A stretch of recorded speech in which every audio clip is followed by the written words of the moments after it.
বাইকখনটো বনোৱা হৈছে নে নাই ক'ত গম পোৱা যায় আহক মই আপোনালোকক দেখাই দিছোঁ আপোনাৰ বাইকখন ব্লকটো বেয়া নেকি কাৰ্পেটাৰটো বেয়া নেকি তেল কি খবৰ আশা কৰোঁ সকলোৰে ভাল আৰু লগতে মোৰো ভাল আজি মই আপোনালোকৰ মাজলৈ ভিডিঅ' এটা লৈ আনিছোঁ ভিডিঅ'টো হ'ব আপোনাৰ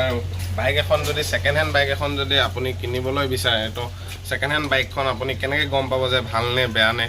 তো বলক আজি মই সেই বাইক এখন কিনিবলৈ যাওঁতে কি কি বস্তু আপোনালোকে লক্ষ্য কৰিব লাগে মেইন বস্তু তো সেই বস্তুখিনি আপোনালোকক কৈ দিবলৈ বিচাৰিছোঁ বলক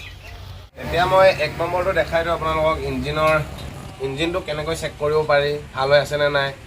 ব্লক খোলা নে ব্লক নোখোলা সেইখিনি দেখাই দিম এতিয়া আহক চাওক এতিয়া এইটো হ'ল ইঞ্জিন তো ইঞ্জিনৰ আপোনালোকে এটা বস্তু চাব লাগে এই কালাৰটো যেনেকুৱা আছে আৰু এই কালাৰটো যেনেকুৱা আছে এই কালাৰটো এই তিনিটা কালাৰ মেচিং হৈ আছে মানে আপোনাৰ ব্লকটো চেঞ্জ কৰা নাই কেলে কালাৰ সব একেই হৈ আছে যদি ব্লকটো চেঞ্জ কৰা হয় এই ব্লকৰ কালাৰটো ব্লেক হৈ নতুন হৈ জিলিকি থাকিব নহলে ৰংটো ডিফাৰেন্স দেখিব মানে ইয়াৰ লগত ইয়াৰ ওপৰৰ হেডৰ লগত কেতিয়াও নিমিলিব মানে আপোনালোকে যেতিয়া ছেকেণ্ড হেণ্ড বাইক এখন কিনিব আপোনালোকে এটা বস্তু জানে নে বাইকখনটো আপোনালোকে ষ্টাৰ্ট কৰি চাবই ষ্টাৰ্ট কৰি চোৱাৰ পিছত আপোনালোকে সাউণ্ডটো ভাল শুনিলে বা সব ভাল দেখিলে চলাই মেলি ভাল পালে তাৰপিছত আপোনালোকে ভাবিলে বাইকখন ভাল এটা বস্তু আপোনালোকে কেতিয়াও লক্ষ্য নকৰে তো সেই বস্তুটো মই আপোনালোকক কৈ দিওঁ ইঞ্জিনৰ তলত যোনটো মবিল ডাউন দিয়া নট এই নটটো কিছুমান মিস্ত্ৰীয়ে সাৰ্ভিসিং কৰাৰ সময়ত ভালকৈ নটটো টাইট দিয়াত খেলিমেলি কৰি থেটটো জোৱাই দিয়ে আৰু এমচিল মাৰি আঠা লগাই থৈ দিয়ে তো কোনেও নাচায় যে বাইকখন কিনোতে তলৰ ডে নটটো স্লিপ আছে নে নাই তো ইঞ্জিনৰ মেইন বস্তু বুলি ক'বলৈ গ'লে ডে নটটো মেইন বস্তুৱে হয় কেলে ডে নটটো যদি আপোনাৰ স্লিপ মাৰে তেতিয়াহ'লে আপুনি গোটেই ইঞ্জিন ফালি কেনে আকৌ আপুনি কেচিং লগাব লাগিব তো পৰাপক্ষত বাইকখন তলৰ পিনৰ পৰা চাব যে ডে নটটো স্লিপ আছে নে নাই বলক এতিয়া মই ডে নট কোনটো কৈ দেখাই দিছোঁ এইটো কোৱা হয় ডে নট এই নটটো খুলিয়ে মবিলটো ডাউন দিয়া হয় এই নটটো আপোনালোকে ভালদৰে এবাৰ তল পিনৰ পৰা চাই ল'ব যে এমচিল মাৰা আছে নেকি এই বস্তুটো বহুতে মানে গমেই নাপায় মানে যে এইটো যে চেক কৰিব লাগে তো এইটো চাই ল'ব ভাল কথা চাই ল'ব পাৰিলে দুই নম্বৰটো আপোনালোকক কৈ দিব বিচাৰিছোঁ যে বাইকখনৰ অকল ইঞ্জিনটো ভাল হ'লে যে বাইকখন ভাল সেইটো কথা কেতিয়াও নাভাবিব বাইকখনৰ এচেছৰিজ বহুতখিনি বস্তু দামী থাকে তো সেই বস্তুখিনি আপোনালোকে লক্ষ্য নকৰে আপোনালোকে অকল ইঞ্জিনটো ষ্টাৰ্ট কৰি চাই আৰু এক্সেলেটাৰটো ঠিকছে দবাই চাই ভাল বা বেয়া বুলি ভাবি লয় তো সেনেকৈ নাচাই বলক মই কেনেধৰণে চালে ভালদৰে গম পাব আপোনাৰ এচেছৰিজ বস্তুখিনি বলক মই দেখাই দিওঁ এটা কৈ এতিয়া আপোনাক মই দেখাই দিছোঁ দুই নম্বৰটো হ'ল এইটোক কোৱা হয় চকাৰ পাইপ এই চকাৰ পাইপটো চাওক কেনেধৰণে অইল লিকেজ হৈ আছে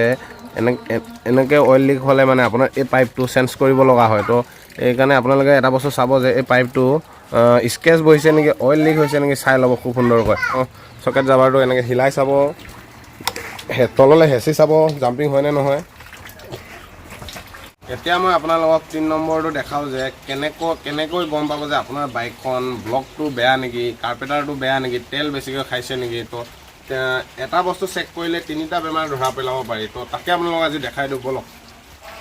এতিয়া মই আপোনালোকক দেখাম চেলেঞ্চাৰ বলক আহক চেলেঞ্চাৰটো দেখাই দিওঁ এই চেলেঞ্চাৰত আপোনালোকে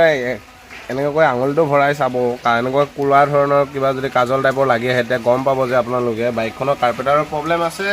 আৰু আপোনাৰ ভেলভৰ প্ৰব্লেম আছে আৰু বাইকখনে তেল বেছিকৈ খাই আছে চেলেঞ্চাৰত আঙুলি ভৰাই চেক কৰিব পাৰি অকল নতুন কণ্ডিশ্যনৰ বাইক হ'লে মানে 3-4 বছৰ হোৱা বাইকত আপোনাৰ 7-8 বছৰ হোৱা বাইকখনতো অলৰেডি চেলেঞ্চাৰ কোলা হ'বই নতুন কণ্ডিশ্যনৰ বাইকখনত যদি এনেকুৱা ধৰণৰ কাজল দেখা পোৱা যায় তো তেতিয়াহে সেই প্ৰব্লেমকেইটা বুলি আপুনি ভাবিব পাৰিব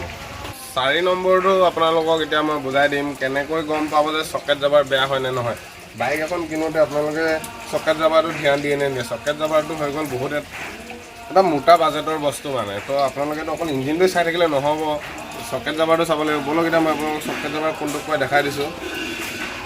এইটো কোৱা হয় চকেট জাবাৰ তো এই চকেট জাবাৰটো আপোনালোকে কেনেকৈ গম পাব যে বেয়া নে ভাল তো আপোনালোকক এটা মই প্ৰচেছ শিকাই দিম কেনেকৈ গম পাব চকেট জাবাৰ ভাল নে বেয়া এনেকৈ আপোনালোকে হিলাই চাব যে চকেট জাবাৰটো বেয়া নে ভাল তেতিয়া আপোনালোকে গম পাই যাব চকেট জাবাৰটো খেলিছে নে নাই খেলা যদি আপোনালোকে এনেকুৱা হিলাওতে নিহিলে বা টাইট হয় বা হেঁচোতে খেটেককৈ চাউণ্ড এটা দিয়ে তেতিয়া আপোনালোকে অনুমান কৰিব পাৰিব যে চকেট জাবাৰটো বেয়া 5 নম্বৰটো মেজৰ প্ৰব্লেম আপোনালোকক কৈ দিওঁ এই টেংকিটো যে বাইকখনৰ ভিতৰতে ভাল দাম লোৱা বস্তু এটা হৈছে টেংকি তো এই টেংকিটো আপোনালোকে লক্ষ্য কৰিব যে এতিয়া চাওক এই টেংকিটোত এই কভাৰখন লাগি আছে তো এই কভাৰখনৰ ভিতৰ পিনৰ পৰা এমচিল মাৰা আছে নি ক'ৰবাত আপুনিতো নেচায় তো ভালদৰে চাব যে টেংকিটো ক'ৰবাত এমচিল মাৰা আছে নি ফুটা আছে নেকি তো ফুটা থাকিব পাৰে মানে যদি বেছি বয়স হৈ যায় বাইকখনত তো আপোনালোকে ভালদৰে চেক কৰিব যে টেংকিটো ক'ৰবাত লিকেজ আছে নেকি তো সেইটোৱে আৰু দেখাই দিলোঁ হ'ব অৱশেষত মই আপোনালোকক 6 নম্বৰটো প্ৰচেছ কৰি দিবলৈ বিচাৰিছোঁ। আপোনালোকে যেতিয়া বাইকখন চাই থাকে গৈ কেনে আপোনালোকে চাবিটো অন কৰে আৰু ষ্টাৰ্ট কৰি অকল এক্সেল দিবলৈ ধৰে। এক্সেল দিলে আপোনালোকে কি গম পাব? যদি আপোনাৰ বাইকখনত মবিলটো যদি কমাই থৈ দিয়া আছে তেতিয়া আপোনাৰ জিন্দগী আপোনাৰ বাইকখনত ধোঁৱা নামাৰে, বোলে মবিল অলপো নাই তেতিয়াতো আৰু ধোঁৱা নামাৰিব। সেইটো কাৰণে আপোনালোকে প্ৰথম বস্তু লক্ষ্য কৰিব লাগে যে মবিলটো আছেনে নাই। আপুনি গাড়ী ভিডিঅ' এটা বনোৱা হৈছে, মোৰ ডিছক্ৰিপশ্যনৰ লিংকত গৈ আপুনি সেই বস্তুটো চাই ল'ব পাৰিব মবিলৰ বিষয়ে। তো আপোনাৰ হ'লেও মই এইটো ভিডিঅ'টো কৈ দিছোঁ। ইঞ্জিনৰ আপোনাৰ এইখন ইয়াত দেখা হৈছে মবিল ভৰাবলৈ এইটো দিয়া হয়। এইটো খুলি কেনে আপোনালোকে কিবা সৰু লাঠি টাইপৰ খেৰ টাইপৰ এডাল ভৰাই চাব লাগে যে মবিলটো আছেনে নাই। যদি মবিল আছে তেতিয়াহ'লে আপোনাৰ বাইকখন ষ্টাৰ্ট কৰাৰ ভিতৰত ধোঁৱা মৰা নাই, তেতিয়া বাইকখন ব্লকটো ভাল হৈ আছে বুলি তাতে গম পোৱা যায়। আজিৰ ভিডিঅ'টো ইমানতে সামৰণি মাৰিছোঁ। এনেকুৱা ধৰণৰ যদি বাইকৰ ভিডিঅ' চাই আপোনালোকে ভাল পাইছে, মোৰ চেনেলটো ছাবস্ক্ৰাইব কৰি থ'বলৈ নাপাহৰিব। অন্য এটি খাতৰা ভিডিঅ'লৈ পুনৰ লগ পোৱাৰ প্ৰতিশ্ৰুতিৰে আজিৰ ভিডিঅ'টিৰ পৰা বিদায় মাগিছোঁ। Bye bye.